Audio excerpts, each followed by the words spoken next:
Hey guys, this is Joshua Peterson with Peterson Electric. It's been a little while since I've done some videos.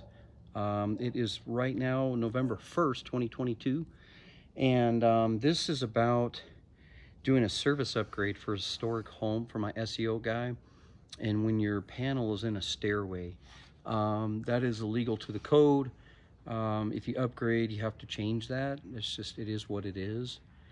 So this video is to show you. This house is built in 1910. Still got knob and two. It's got cloth wire from the 40s, and then it's got BX cable from probably late 70s, early 80s. There is grounding in the BX cable, but nothing else. So we're gonna run through this as quick as we can. They called me out here. First of all, I want to point out this is their garage. It's detached. If you have two knobs like this, you basically have a neutral hot and no grounds. And your weakest link is right up by the gutter where it can melt. Okay, so we're looking at next year having them get a cement guy cut this out, doing a trench and piping over along the bottom and coming up into the cabinet. Now, this was when she called me out. This was right here, the meter. That little 1-inch PVC, or excuse me, EMT conduit went up to that single gang blank where the knob was, and that went across to the street, and it was down. It dropped that drip loop about 18 inches. This has no bypass lever. It has to go. Oh, and if you have a photo eye in the bottom, which does that, which does that light right there, or a pole light in the front of the house, or a porch light, that no longer can be on utility side. It has to be on a breaker. And so that right now is on constant hot. I've got to change that, put a switch. We went ahead and she bought some pre-treated wood and a plumber's cap, and she's going to paint it all white, but it was a gigantic, disgusting hole with this aluminum. And that's probably the best that we can do for now, because it was already patched on top of that. So it was a mess.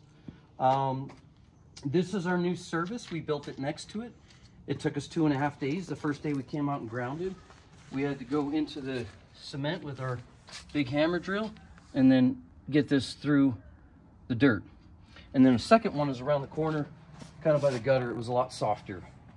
The two ground rods, inter-system body and bridge bar, took that ground wire that was against the mast, the old one that was a 1-inch, came down and bonded that, okay? It doesn't have to look super pretty. It's just trying to ground their stuff to here.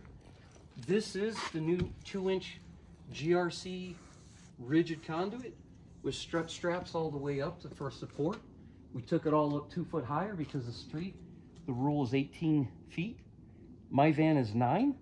I doubt I'm even 18 feet. I bet you at the lowest point I'm 17. But there's not much more I can do. That's the city side. This is a rigid piece of flex conduit, liquid tight, going into the new sub panel. This out here is our AC that we wired air conditioning over there. Okay. The new cabinet pops down. This has to be 100 amp because in Loveland, power, not Excel, you cannot be overhead more than 100 amp. You cannot do a 125, 150. I've seen one 175 and then a 200 amp. All that has to go underground. We had an estimate, and it was a direct bore to go from that pole underground to here, because we can't trench through a street on Roosevelt. This is 2nd and Roosevelt. That basically probably would have cost 5 to 10 grand. And then also they might have had to upgrade that transformer. Show that, Grayson. Way over there. There's a transformer. She might have had to upgrade that, and definitely this line. They did extend it, but they didn't have to upgrade it. Come on in. When we came here, oh, apologize. This had only a split bus bar main. You can see it's burning up. Means it's split. And the bus bar is in half. Lighting and power. And then the feeds are right here. It was actually put in kind of upside down. But that is not allowed anymore. This was right here. And the landing on the stairway. That old SCR cable from the meter was right there. And it went up into here and fed this. And all the circuits were in here. Look at this. I'm on a landing of steps. You can't do that. That had to come out. For you people with lath and plast, oh, this had to come out. Come here. When I did that, this was already buried behind there from 1940. Completely, you cannot put splices behind the wall. Anyways, we cut out the 2x4, scooted it over, came in here with that liquid tight you saw, took all the circuits that were going over here. They luckily were long enough to go over to here and here. And these were the only couple that were too short. It's a 14-4 and a 12-4. So we made it up in here. So there's 3 circuits plus a spare in here that replaces that sub panel. Okay. Now, once all that's done, you float your neutral in here and your ground, and neutral are separate. This is technically an 80 amp sub panel.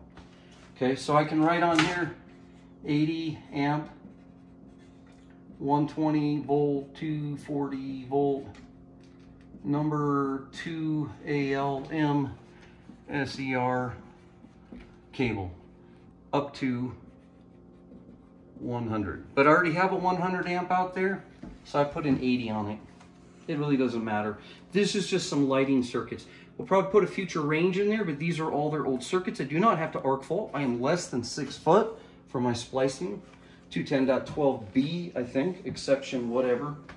Right here, all of this was coming up here with a mop board. Somebody put a nail right through it, like that.